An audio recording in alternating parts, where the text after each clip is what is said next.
এই আওয়াজটা তোমরা ততক্ষণ শুনতে পারবে যত তোমার এইজ হয়েছে।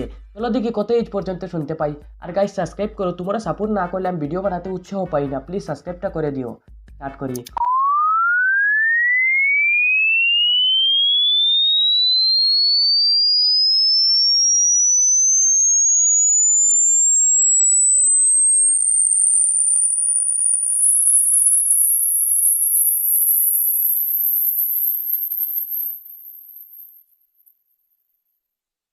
আমি তো 26 এইজ পর্যন্ত শুনতে পেলাম, কিন্তু আমার এইজ তো আরো অনেক কম।